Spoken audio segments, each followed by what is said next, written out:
Hello, fellow geography students. This is the video lecture of our Chapter 10, Development. Fairly simple chapter, not too many difficult concepts to keep track of, and overlaps quite a bit with other chapters we've already discussed.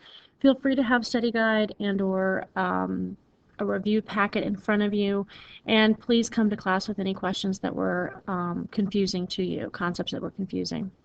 So we're going to start out with how do you define it? How do you measure it? And there are three main categories of measuring development. The first one is economic. And so some specific indicators for measuring economic development are going to be like GNP or GDP or GNI. And the difference between GNP and GDP is that GDP only deals with the goods and services, the total value of the goods and services produced within a country in a year. The GNP includes that, but also any value of goods and services produced by that country outside of that country as well. So again, we discussed like Coca-Cola, as any bottling plants or any money made from Coca-Cola within the United States would be part of the GDP, but the GNP would include that as well as the money made in bottling plants in Mexico or in Spain or wherever else they might have bottling plants. So the GNP is always going to be larger than the GDP. And then GNI is sort of a measure of wealth, mostly for individuals. So you usually hear the average GNI per person is how much money they would make in a year. All of these are fairly, unreliable, or at least not a great measurement unless you're comparing them between countries. You can tell a whole lot in terms of economic development if you have the GNI for, say, the United States compared with the GNI for, say, Nigeria or India. You can tell a whole lot about the differences between those countries when you compare them. Obviously, another issue in measuring economic development is whether or not there's a lot of activities that are part of the informal economy. And these are going to be things that would be illegal. So, of course, no one's going to tell the government they do them. But it also may be things that just don't generate that much wealth, but aren't necessarily illegal. Things like having a garage sale or babysitting or mowing your neighbor's lawn. You may make, 20 or 30 bucks. You're probably not telling the government that, and they probably don't care. It's not worth it to them. But just as an added effect, it also is not counted in the GNP or GDP. Only things conducted in the formal economy, things that have a standard paycheck with a paper version or a paper copy of what was generated. That's what the government has track of. Back to another category for measuring development is social welfare. This is one we talk about quite a bit with other units. These are going to be specific indicators like literacy rate or life expectancy or infant mortality rate, caloric intake, things that kind of tell you about the quality of life of the individuals of that country. Another measurement is the dependency ratio, and again, this is a map showing the dependency ratio for by country in 2005. You don't want a high dependency ratio. What this means is that either you have a significant number of people in your population that are under 15, so children, or you have a significant number of people that are retired, like over 65, that are dependent on the working age adult to provide for them. And if you don't have a lot of people in the middle, then you have a very high dependency ratio, and that's not very good. Obviously, countries in sub-Saharan Africa would have a high dependency ratio of children being dependent on the working class or working age adult. In places like Western Europe, where they don't have a lot of babies being born, they have a high dependency ratio of the elderly or the retired people dependent on the working age adult. Last category for measuring development is industrialization or technology. Some specific indicators here are like the productivity per worker. That's how much of a product can be made in an hour by that worker. Transportation and communication facilities per person, that's going to be like the percent of the population with access to cell phones or internet. And then the occupational structure of the labor force. This is going to be things like what percent of the population works in agriculture, what percent of the population works in industry, and you can tell a whole lot about whether or not there's a mechanization happening or whether it's more human labor. So again, these are some specific, a chart with specific indicators for internet, cell phone subscribers, and mainline, like landline subscribers. And so it gives you the Netherlands in yellow, Mexico in blue, and Malawi in sub-Saharan Africa in green. And then it also gives you the world average. So not only are you comparing the countries in terms of their industrialization between each other, but also within the world. So you can see a very strong contrast even between the Netherlands and the world average, very, very high. So what does it mean? The easiest way of explaining development is progress, implies progress. How has the country progressed? Now, whether or not that in how you progress, or what you're progressing to, or in what capacity, all of those are somewhat different questions. And we have different models of how that development occurs. The one most discussed within this chapter is Walt Rostow's modernization model, and he was an American who came up with this model. Again, sort of stages or a path, a ladder of development in which all countries would go through. And the stages are, stage one is traditional, that's where most people are using or doing subsistence agriculture. You're going to have probably a very weak government, not much infrastructure in place. The preconditions of takeoff usually involve a stronger leadership coming into power, and they may start building some more roads or maybe clean water supply, some more infrastructure that will help the quality of life. Takeoff is your industrial revolution. This is where people are no longer just being subsistence farmers. They are now moving to the cities, working in factories. The drive to maturity means that now people are getting more specialized in their skills. They may be going for more education.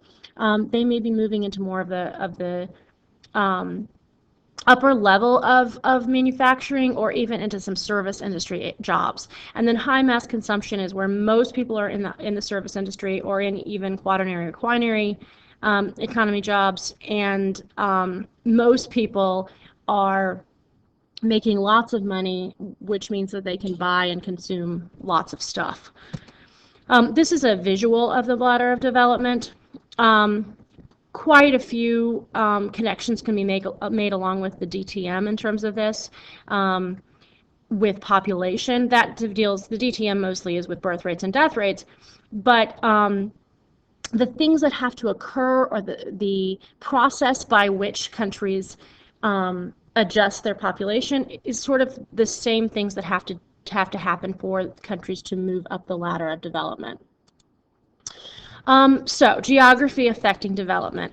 One of the other theories discussed is sort of the dependency theory, and that is an idea that relates to neo-colonialism, the idea that we don't really have the colonialism of the 1700s, where you have European countries controlling every aspect of their colony. But in today's world, we do still have the rich country dominating at least the economic development, or the economic relationship with poorer countries.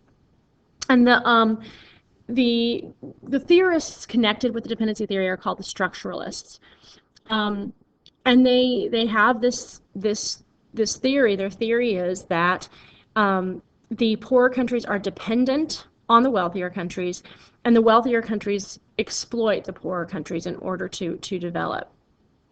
The dependency theory is fairly pessimistic in the sense that it's very difficult for poorer countries to actually ever reach development because they are constantly being exploited, and is somewhat of the concept that you only can grow and develop more if you exploit others.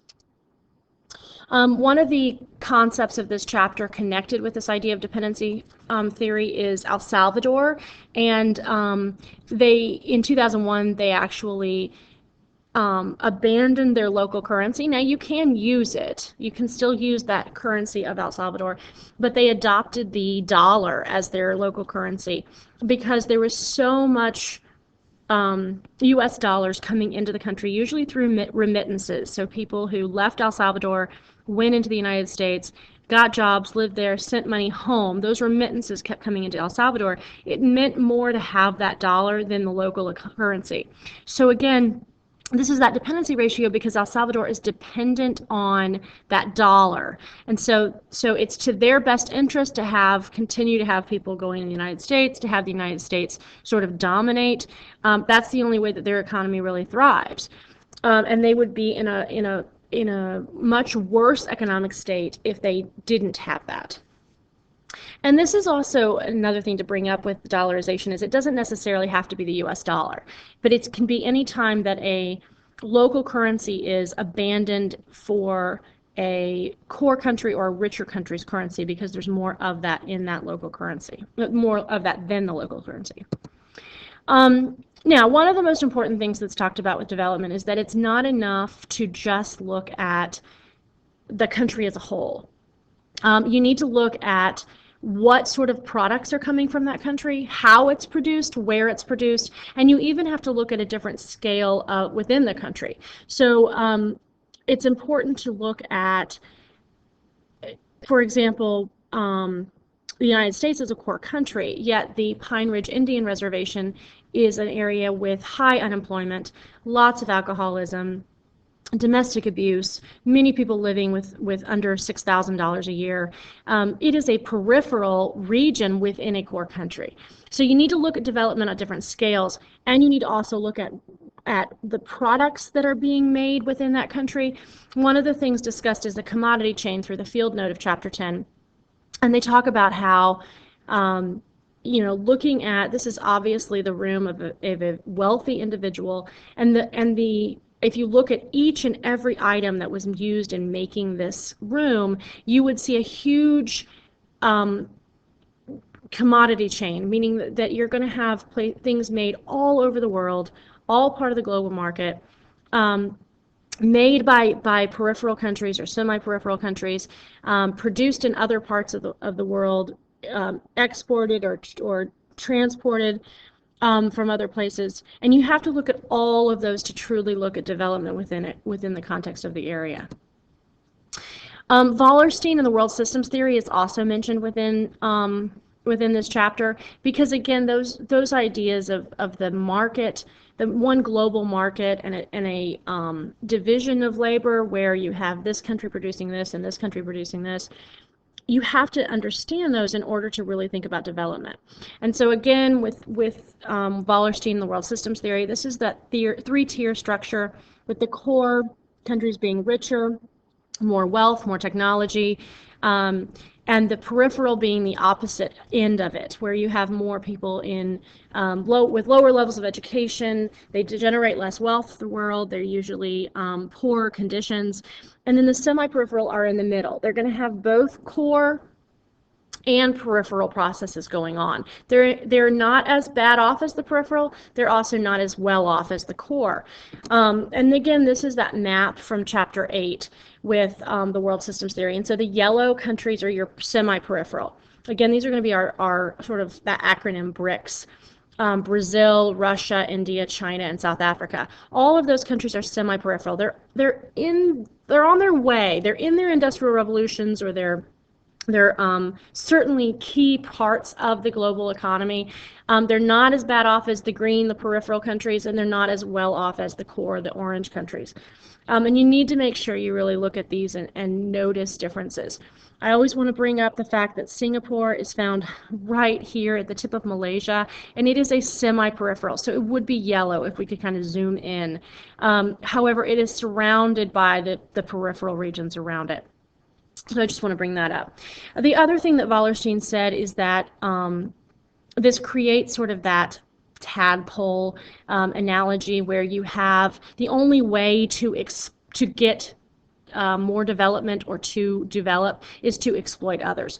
So it's the semi-peripheral, these yellow countries that are at the disposal or being exploited by the orange, but they also have to exploit the green in order to develop. Last part of this chapter is about the barriers and costs of economic development. There are four main barriers of economic development: low levels of social welfare. Again, we talked about human trafficking, girls specifically, who are used to get money for the family so that the boys can go to school. Foreign debt. These are going to be where countries are given loans by the IMF or World Bank, but they can't pay it back because the interest is so high. They also can't put forth other programs that would help benefit their country because they're too busy trying to pay back these loans. A third barrier is political instability, corrupt governments. And lastly, you have widespread disease, specifically malaria, although I think AIDS is an important disease to also mention with this. We'll get to that when we get to microcredit loans. Here is a map of the foreign debt obligations, and this is interest payments. So you'll notice the very dark brown countries, these are the ones that have 25 to 30% of their export, I suppose, or the goods that they make, the payments. I'm sorry, the money that they make is put toward interest payments rather than being able to provide things for their country. You have sort of the next darkest with 10 to 16%. A little bit lighter is 5 to 9, and then sort of the little bit of yellow is 1 to 5. The United States, Canada, they are. It's not that they don't have data; it's just that they don't have this comparison between interest payments and the export of goods. We have a huge amount of debt in the United States, but we owe most of it to ourselves, so that's why we wouldn't be considered in a lot of this. One of the things connected with that foreign debt obligation is this instance in Argentina in 2001. Because they had to pay so much in interest, they had a major economic collapse, and that is oftentimes what you might see in other countries that are dependent on the IMF and World Bank for these structural adjustment loans. One last thing about that, the structural adjustment loans, these are the loans that IMF and World Bank give. They oftentimes require the country to make adjustments to their structure. Things like having free elections, privatizing government entities so that the government doesn't control those things as much and there's less threat of corruption. That's the idea. The other barrier is widespread disease. Malaria is chief killer of children, specifically 5 and under. And there are lots of solutions to this problem. Most of them are difficult in developing countries. Obviously, you can use a bug spray, although they used DDT and that caused cancer, so that had to be stopped. Mosquito nettings is one way, but most importantly, they're trying this new strategy with the genetically modified or mosquito that they've basically changed the genetic code of it so that it cannot transfer malaria. And they're hoping that those mosquitoes getting into the greater mosquito population will breed and their offspring will have that mutation as well. And that may be able to bring down the malaria risk. Some costs of economic development. There are areas that have tried to develop things like creating export processing zones, like maquiladoras in Mexico, that's an EPZ. Or in China, they have a lot of SEZs, which are special economic zones. These are ways for these countries to develop. As the difference between these mostly is that SEZs usually have less environmental restrictions. So you can dump your toxic waste or pollute the air in China where you might not be able to do that with an EPZ. But these things do have costs to the host country, and we'll talk about those in just a second. In terms of agriculture, increasing your agriculture could cause problems like desertification. And increasing tourism, encouraging foreign corporations to come in and set up resorts in your country for tourism is good, except that it usually doesn't benefit the host country as well. They have to provide much stronger infrastructure for the resort to come there or the corporation to come there. So they have to build airports and ports and streets and provide clean water and all of those things. And yet the profit made at the resort, it usually goes back to the multinational corporation, not the host country. These are some export processing zones around the United States. Again, as we said, maquiladoras in Mexico is one, and China has quite a bit. They have 11 to 20 EPZs, and actually they're more SEZs because they don't have those environmental restrictions. But you can tell that those are countries that are trying to industrialize. They're trying to have more development occur. And looking at areas of desertification. So these are going to be areas that, one, are already desert, like we have like the Sahara Desert here, but also areas where, because of the semi-arid areas around it, they're also becoming affected by desertification. So we talked about the Sahel, which is this region right here underneath the Sahara, and because of soil erosion and leaching of pesticides into it, that land is no longer semi-arid, it's now desert. And that continues to happen as countries try and develop. Uneven development, again, we talked about the Pine Ridge Indian Reservation. Governments oftentimes create islands of development, which we'll talk about in just a second. And that can be good, because it does allow development to happen in certain areas of the country. It doesn't, of course, benefit everyone in turn. This is a map of Africa in terms of islands of development. And again, it encourages people to come into the country. It encourages foreign corporations to set up to set up these islands of development. They build infrastructure in those places. People come in for work. It would not appear to be a peripheral country. However, if you step back, the country as a whole would be considered peripheral. But these islands development would be much more of a core or even semi-peripheral. One term that isn't in the textbook that I wanted to bring up is a forward capital. And this is where oftentimes governments creates these islands of developments, or certainly where they change the capital, or they make the capital more dominant. So again, these are 4 reasons why a city might be chosen to be a forward capital. Either because of its central location. I think Paris is a good example of why that is the capital there. It's central located, it's a cultural capital. Sometimes the city is selected because it's located on some sort of settlement frontier. It's designed to make people want to go that area. So sometimes, like in China, they're trying to industrialize into the hinterland or the interior of their country. They could possibly create a capital there to try and bring people to that location. Another way you would do a forward capital is if it's located away from centers of colonial, cultural, or economic power. Sometimes you want to create a new, fresh start, and that may be why it's created. And then a 4th reason is it is oriented away from a certain group or people or idea toward another. Again, you're trying to sort of change the dynamics of that development in that area. And then we sort of end on the, again, corporate created island of development in Gabon. And I believe Shell Oil is associated with this as well. Creating these islands of development within a country where it's going to look very good. People have a higher standard of living, have a higher economic wealth. It's just not a true indication of the entire country as a whole. And the last part are some other ways to try and help countries develop.